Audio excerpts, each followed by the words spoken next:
Good morning. It is Thursday, November 5th.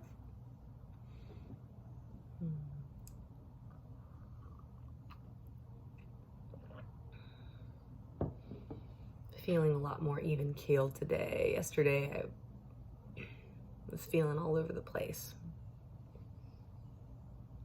Felt tension in my chest and closed up in my throat. My mind was going a million miles an hour.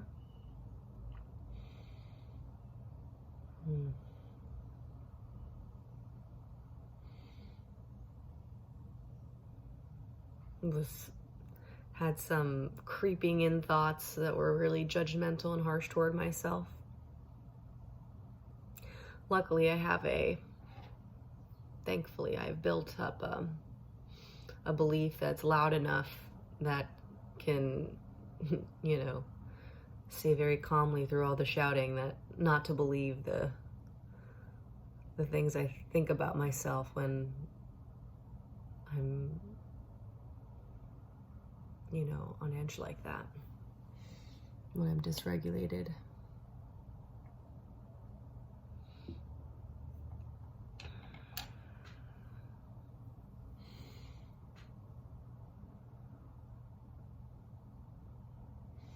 I was listening to Matt Kahn yesterday. He's a great spiritual teacher. I talk about him in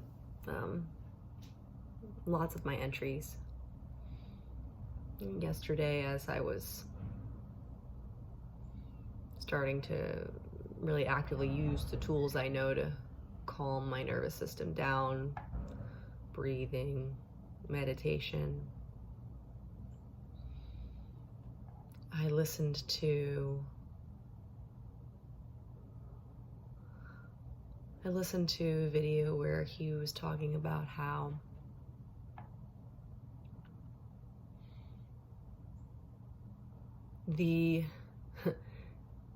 what's on the spiritual journey in life is not our consciousness as we know it. It's our body.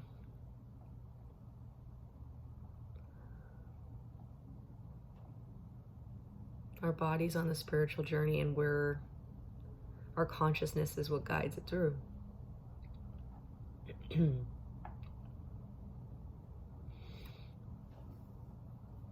Which, of course, I don't know if any of that's true. No one has this all figured out. And if they tell you they do, run the opposite direction. Including me. Again, these are my journal entries.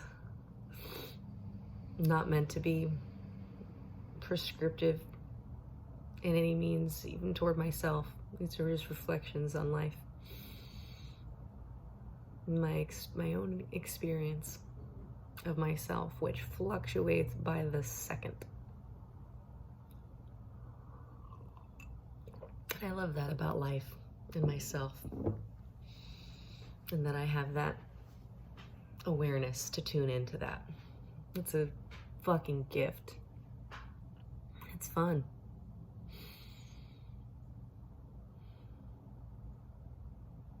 Even when it's not fun.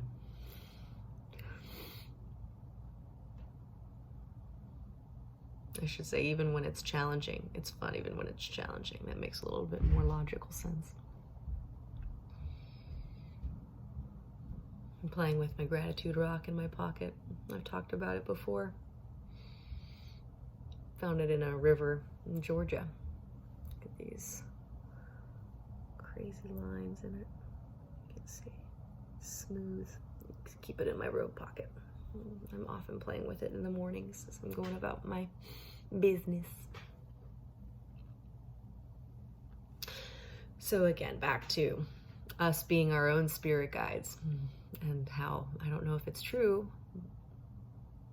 None of us know it's true, whether it's true, but it is a powerful place, I think, for me to stand, or at least a comforting one, a more forgiving one.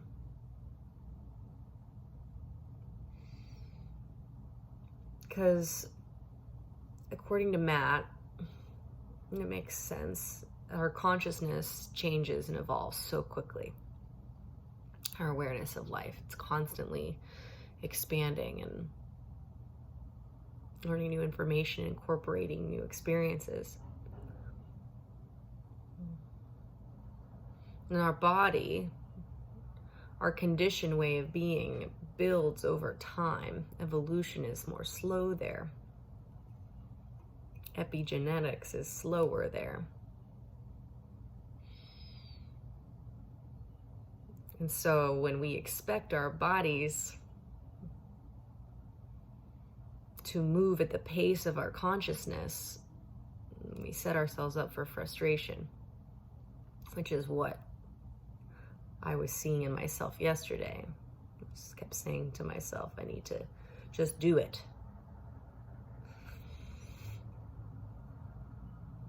Not truly holding space for whatever rest it is I actually need. I do still think that discipline is important, and that's something I would like to cultivate. My consciousness would. And I think the important thing for me right now is, at least I wonder if the important thing, I don't know that it is. I wonder if the important thing for me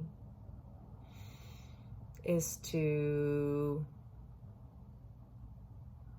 again, kind of sit in this seat. It's like the, I think the Buddhists call like the observer seat of my body. So my conscious awareness is the observer, observing the reactions in my body and checking in with that. And when something doesn't feel good,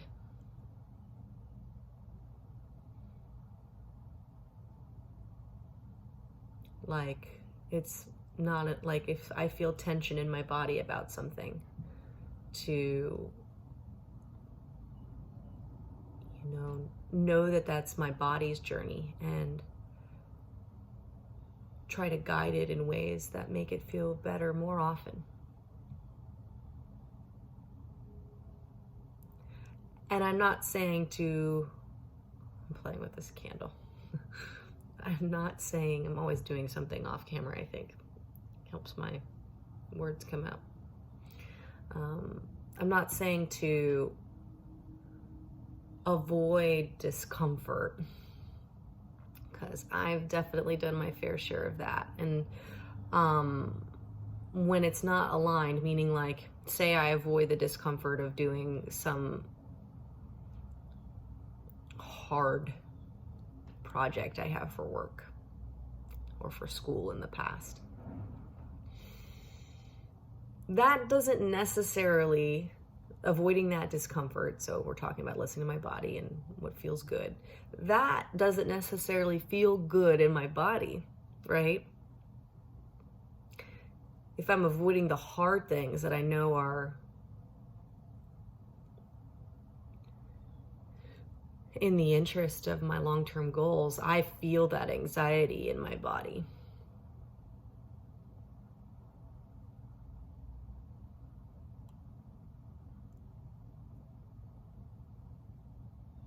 Way more, in my experience, way more than I feel discomfort in actually sitting down and doing the boring or mundane or very challenging or some combination thereof task.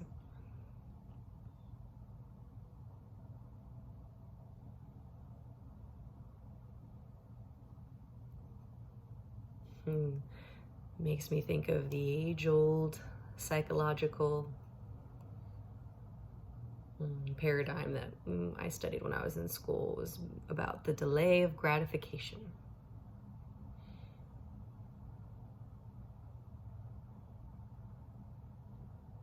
Putting off what may feel immediately pleasurable for that long-term sense of deeper fulfillment.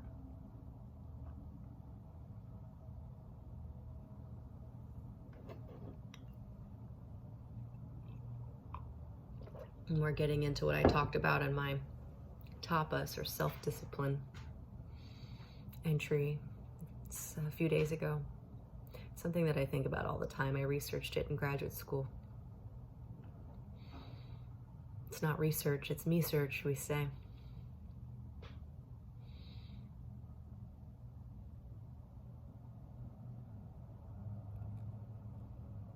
And I guess in years of practicing that delay of gratification, it always has me worrying if I'm missing out. Like that I'm denying myself pleasure, because I always have people all around me, or not always, but sometimes there have been times when I've had people around me, if I'm, say, forgoing a dessert at a party, people that are like, come on, live a little. And I've heard it enough, and I say it to myself now. Not that it's those other people's fault or responsibility that I do that, and I'm certain that voice was going on in my head before they even said that. But I worry about missing out on some of the pleasures in life because I'm so focused on a long-term goal. And as a result, I really do feel the last few years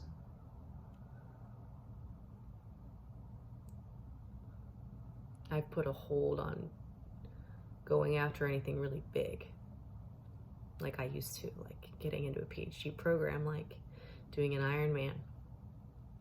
What if I miss out on something? Then that doesn't feel in my body, good in my body. That feels like a lack mentality. That feels like something I don't necessarily know that's true.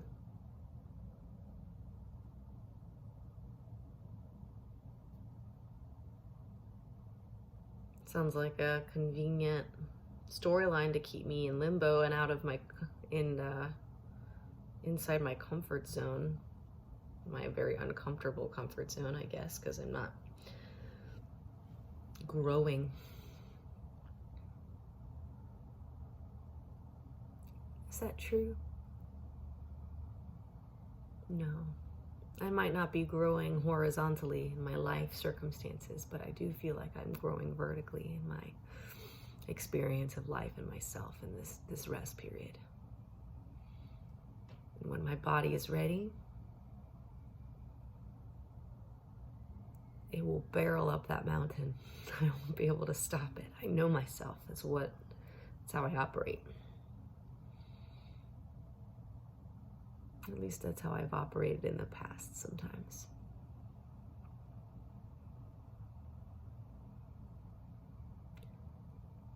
I had a teacher once. I think it was in a yoga class. Maybe it was just a podcast. Ask the question, what is the purpose of a rose?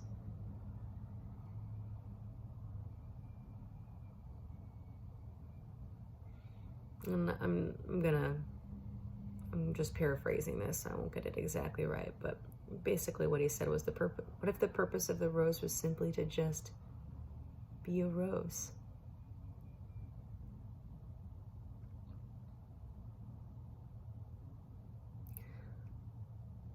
And what if that is my purpose? Just to be here.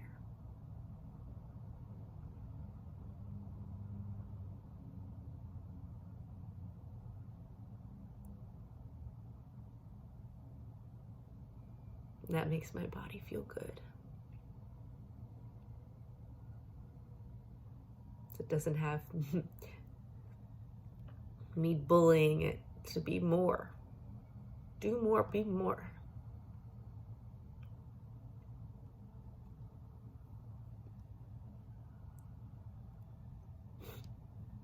Because that gets exhausting.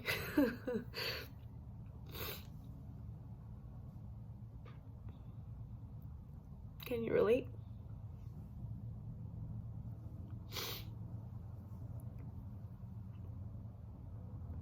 The tenderness feels good. It feels like warm honey just melting across the front of my body.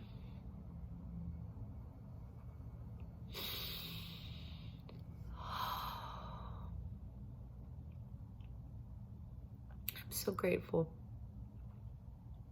That's the main thing I'm feeling right now. Grateful to be alive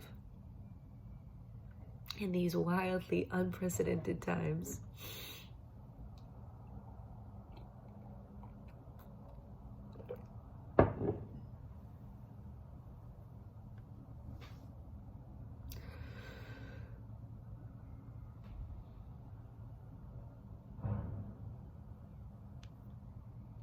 I think that's all for today.